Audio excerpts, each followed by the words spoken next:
Hi there. I'm so excited you are jumping on today's training. I'm going to wait for everyone to come on live. I'm Connie Kircher. I serve as your elite entrepreneur coach, and we are coming in live every week. We have been talking about strategy and follow up and marketing and calendaring and all things of you just continuing to evolve a sustainable business model for you going into 2026. So if you're watching live, make sure that you ask any questions. Feel free to ask any clarifying questions in the chat. I can see it on this side. And again, if you're watching the recording, love to know how you got connected to this channel.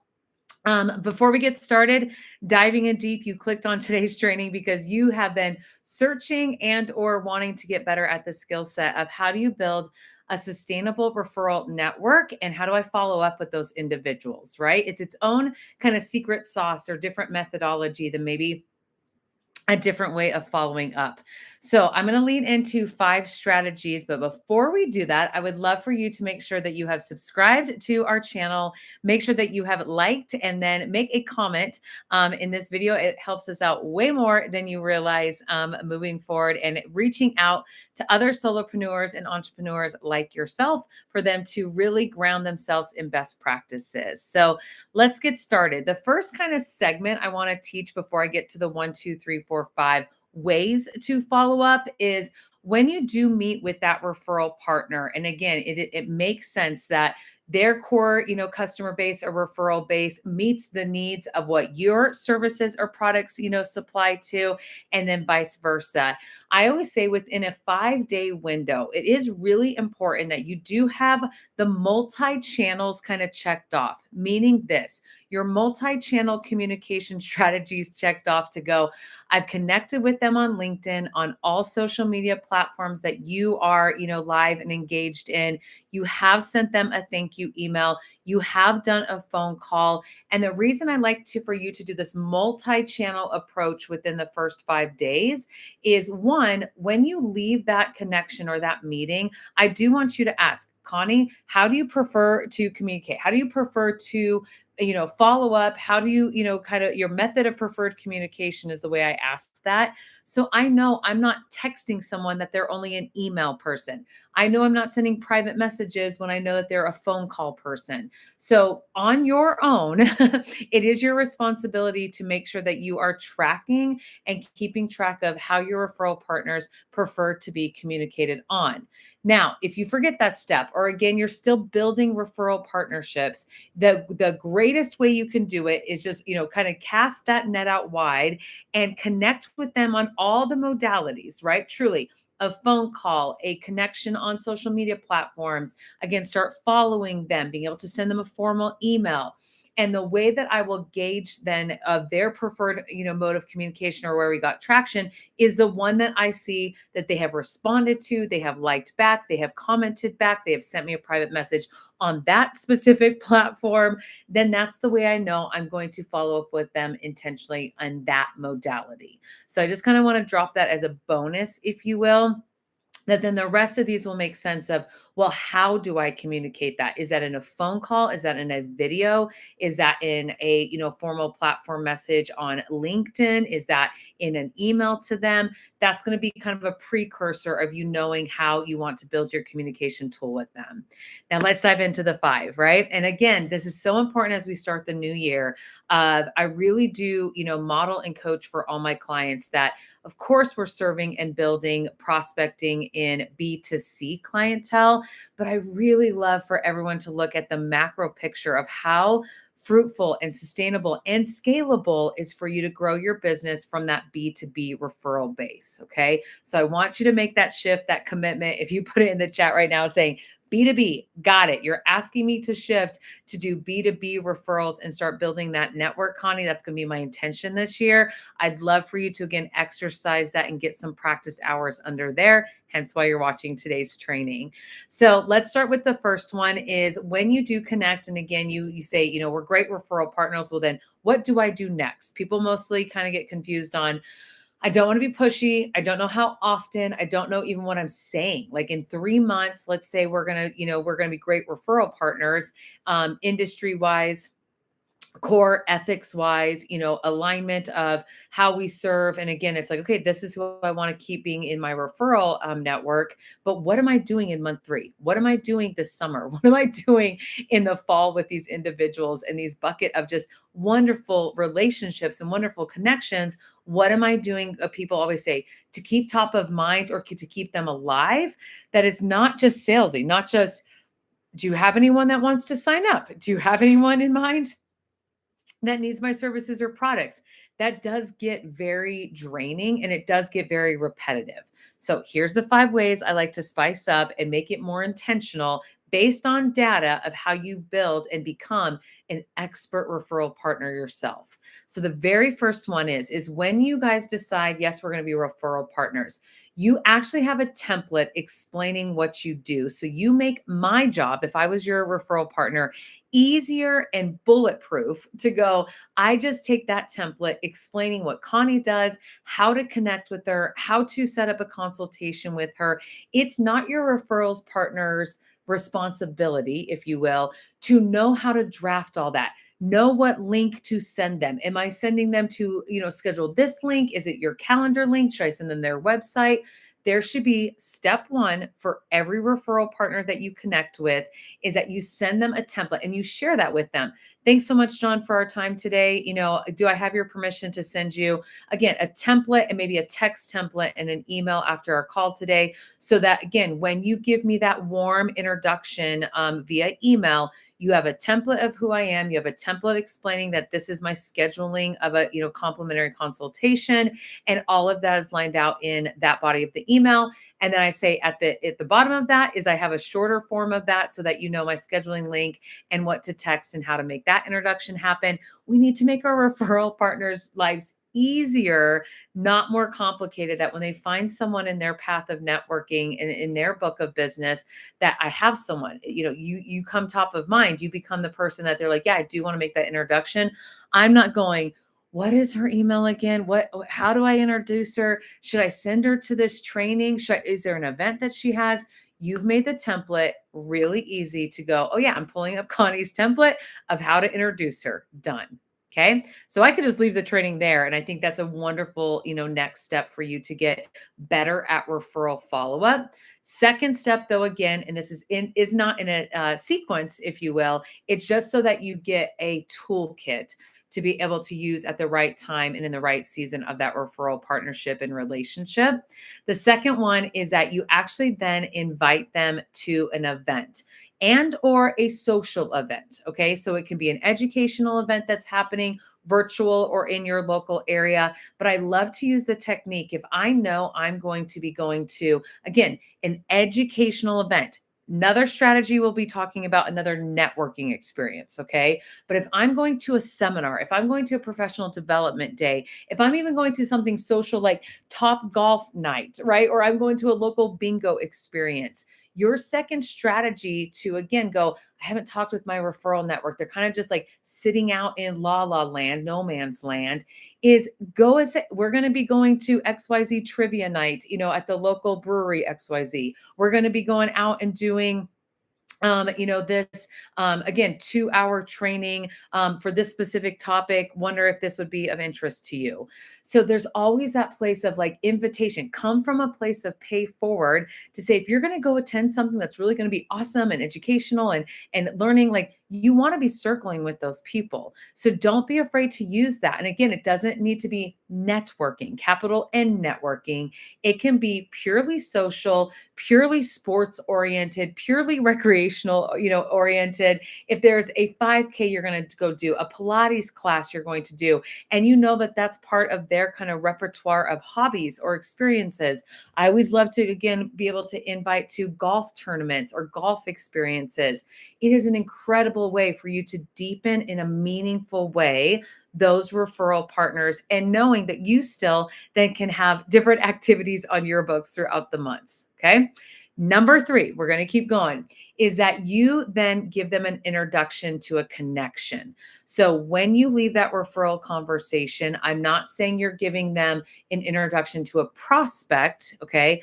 I'm saying you are in the same season of life, or again, have so many similarities, or I think this person could expand your networking even more than our conversation and what you're currently doing in your marketplace.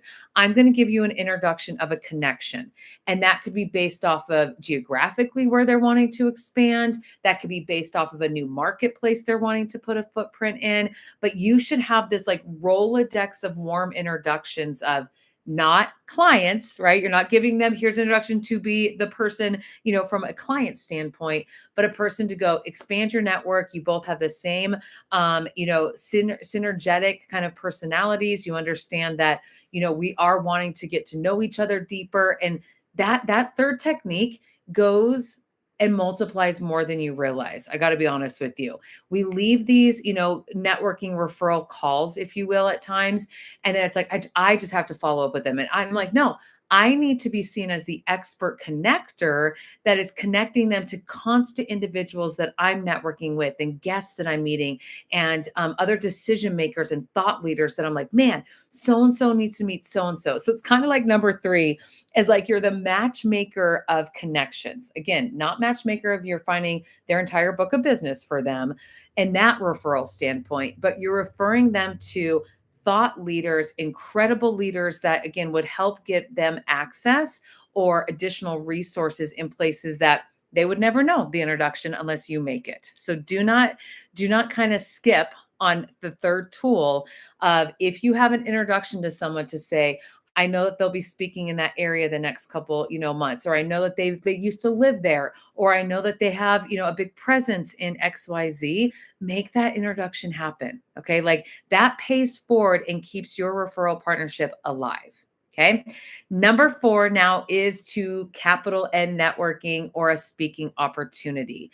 So I have a goal every single month with my referral partners. They don't know it unless they're watching the training. And now you'll know it because I'm teaching you this, that I make sure that 10 of them receive an email introduction for I'm going to be at this next networking event. Would you like to come and be a guest with me? Would you like to get a ticket with me? Would you like to meet before with me?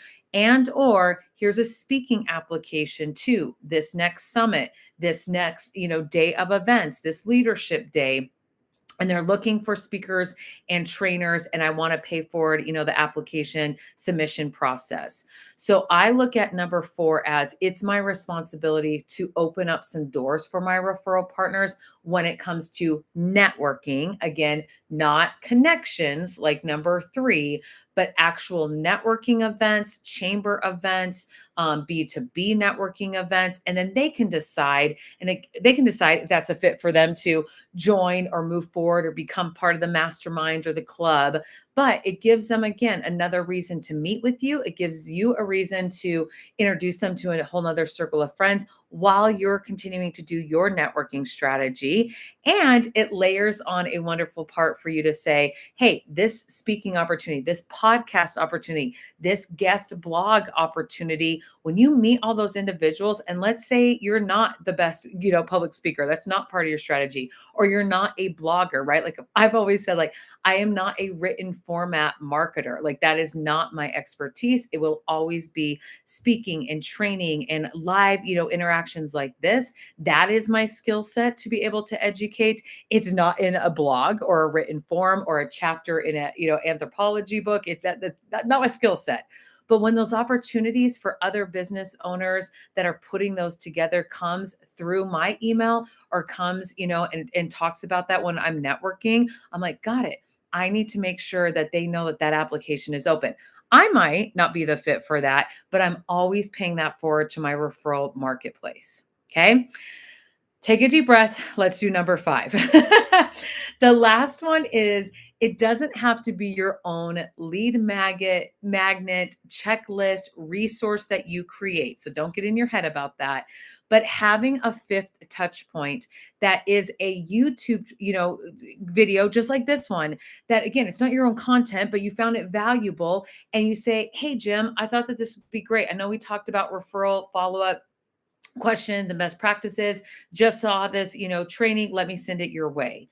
So the fifth strategy is that you're providing them tools and resources that they do not have to be your own, but they are a podcast you listen to, a book you just read, a white paper that just came across your desk, right? So anytime I'm looking at some, professional development time for me, resources that I'm looking at, researching, reading on, I'm constantly leaning into and going, who else could benefit from this from my referral networks, right? Who else is still like learning more about AI, learning more about XYZ time management? And again, it doesn't have to be specific to your industry and what you coach or what you provide or what you solve, but it could be a general topic that you go, so and so would love to be able to hear this way of, this speaker talking about this or this TED talk on XYZ.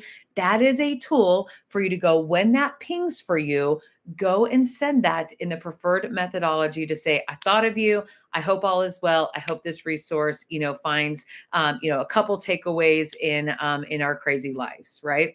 So recap those five for me. I'm not going to teach those ones back. I always love that in a live format like this, that I want you to do some of the critical thinking and actually apply, shockingly, apply what we just went over there. So first one, I want you to go yes or no. Am I going to start building out the resource template? Being, I have a referral template that when I meet someone, and again, we close at our meeting, I'm sending that immediately so that they know how to introduce me. They know what links to provide that referral partner with, and I make it really simple for them. That could be where you start.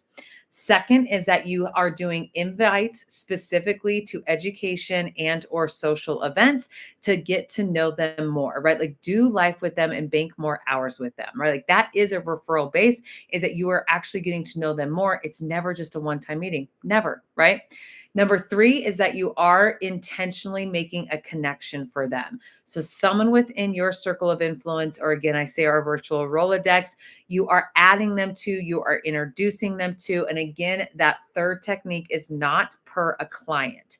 It is I think you would jive with this person. Again, you have some commonalities, and so you guys need to meet. Okay. Fourth is then that is true. Here's a speaking opportunity. Here's a business development opportunity. Here's a sponsorship opportunity, or here's a networking experience. All those are four, because I call those more formal, right? Formal opportunities of business development networking. So you always have the door available for you to do that. You just have to be ready and willing and thoughtful of when. So like, again, I have 10 times that 10 people every single month. That is always my end goal in my referral partnerships, to go, I need to be sending them, I choose to be sending them these invitations, these resources, these networking opportunities, even if it's not in my local marketplace anymore. I know that it would benefit them, and I'm making sure I'm carving out time to get to my 10 every single month to keep that Rolodex alive. And then last but not least is, again, any tools, blogs, techniques, the trainings that you've gone to, and you can pay for it. It doesn't need to be your own resource tool, and say, I thought of you, made me think of you, thought this would be, applicable to your operations or to your marketing or to life in general based off of something you talked to them about. Please make sure that you use that as a real human way of connecting with them. As we wrap up this training here, because I like to keep these about 20 minutes, is I know that email sequences and automation, helps you stay connected again in a passive way, right? They may be part of a newsletter sequence chain. They may be part of a just like, hey, this is what's going on in my neck of the woods, and this is what's coming up in my neck of the woods. I'm not saying those are not valuable. I'm saying don't rely on them. Okay. I am saying that we need to make sure that if it's just a passive email sequence only is the way that you are nurturing your B2B referral experiences and people and networks, it's going to stay pretty flat. Okay. But if you make it dynamic, like we just talked about in those five ways, and again, pick two of them, pick three of them, pick one of them to start with, you will see your referral base become an actual living, breathing tool in your business, not just I have all these referral partners, but I never get an introduction. I'm never receiving any, reciprocity from it. It's because you're not really learning and knowing how to do the dance yet. Today was your dance lesson.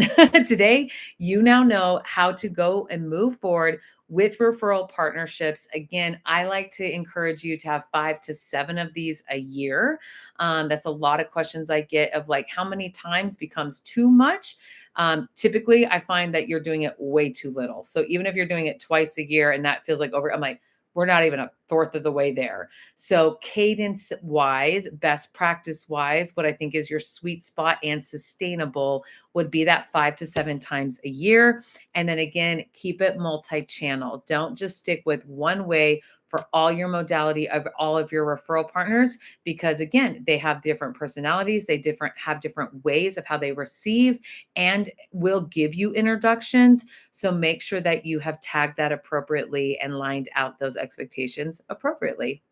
All right, give me your greatest takeaway from today. I hope that this training was very applicable. I hope that, again, everything that I coach when it comes to strategy is I want you to move it into action and completion, right? Like I'm never a coach that goes in and teaches just the motivation or the theory behind it. I am a very practical, like, here's what we're gonna do. How many ways? It's a template for. Send it to them within 24 hours, just so you don't have stumbling blocks of implementation. So, if I can be of service to you as you are building out your business, your operations, your strategy, and scaling, wherever you're at in your solopreneurship journey or your entrepreneurship journey, I'd love to set up a consultation. That is always in my bio to be able to do a 30-minute complimentary consultation where we do talk about and I do provide some insights of where you're at in your business, where you're feeling like you have some blind spots, and then if a coaching relationship would work for both of us, and if that would be a season of readiness for yourself. So feel free to, again, make sure you like and comment below with what your greatest takeaway was. Next week, we'll be doing another training, so make sure you have subscribed, and I hope you all have a blessed rest of your day. See y'all later. Bye.